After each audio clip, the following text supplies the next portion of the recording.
Salut, je suis le frère Judas.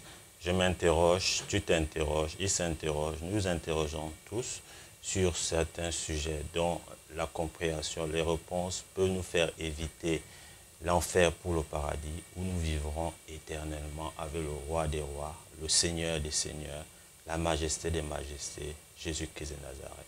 Et voici l'une de ces questions. Un chrétien doit-il ramasser de l'argent en route?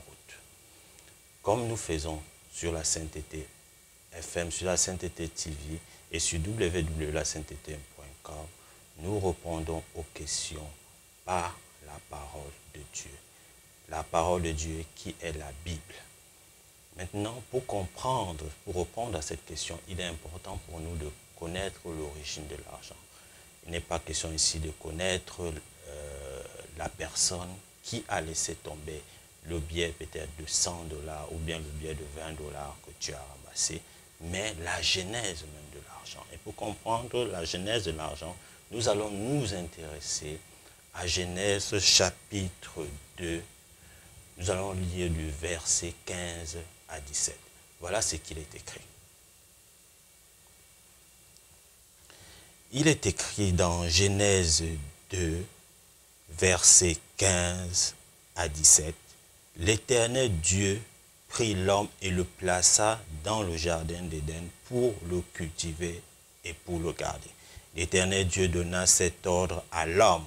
Tu pourras manger de tous les arbres du jardin, mais tu ne mangeras pas de l'arbre de la connaissance du bien et du mal, car le jour où tu mangeras, tu mourras.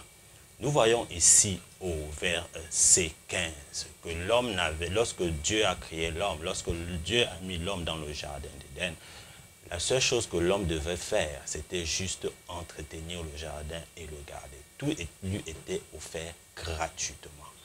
Ok, l'homme devait alors manger tous les fruits, mais à l'exception du fruit dont Dieu l'avait interdit, celui de la connaissance du bien et du mal, qu'il ne devait pas toucher, parce que le jour, comme le Seigneur a dit, le jour qu'il devait le toucher, il devait en manger, il en mourra. Qu'est-ce qui s'est passé juste après?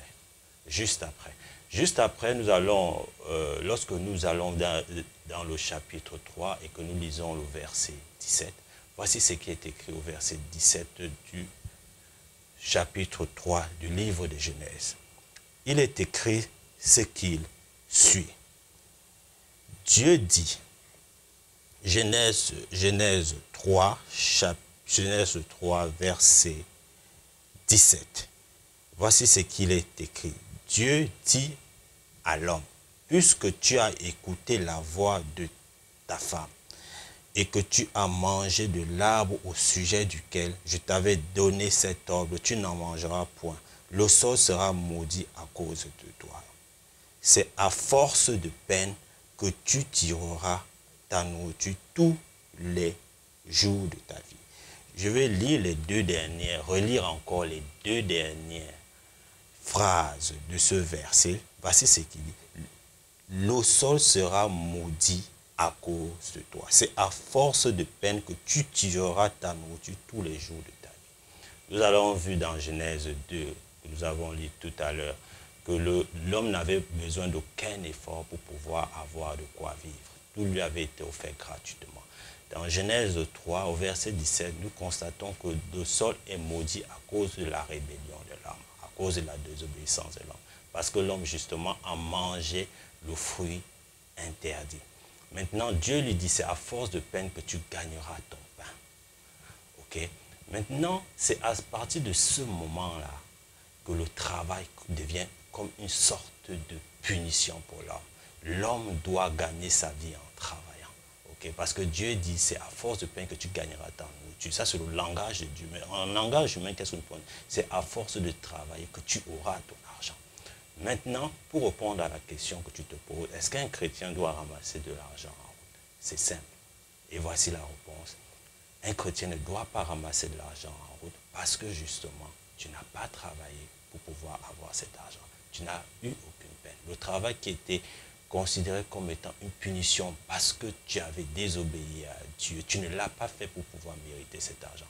Par conséquent, ramasser de l'argent pour un chrétien en route est indigne de la parole de Dieu.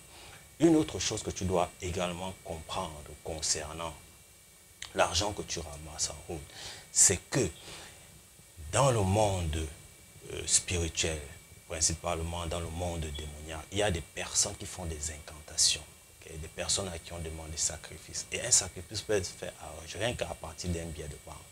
Okay? Quelqu'un peut faire des incantations, okay, sur un billet de banque, il le dépose sur un trottoir. Okay? Et tu viens, tu le ramasses. Et par exemple, une des conditions, une des incantations qui peut être faite sur un billet de banque, c'est que la personne qui ramassera ce billet de banque aura un accident ou bien sera percutée par une voiture. Okay? Et lorsque tu le ramasses, voilà, l'accident t'arrive.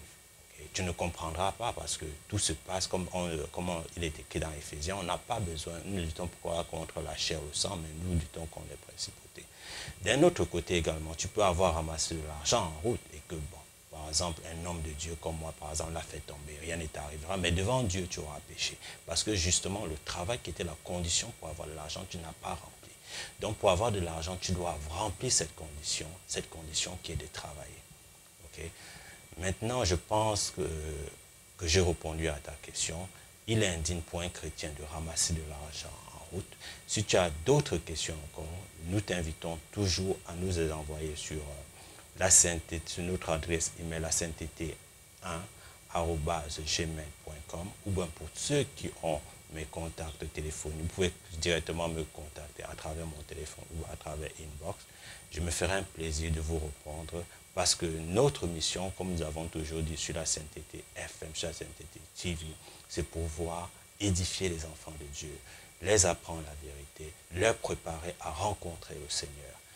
Que Dieu te bénisse au nom du Père, du Fils et du Saint-Esprit, au nom de Jésus-Christ de Nazareth.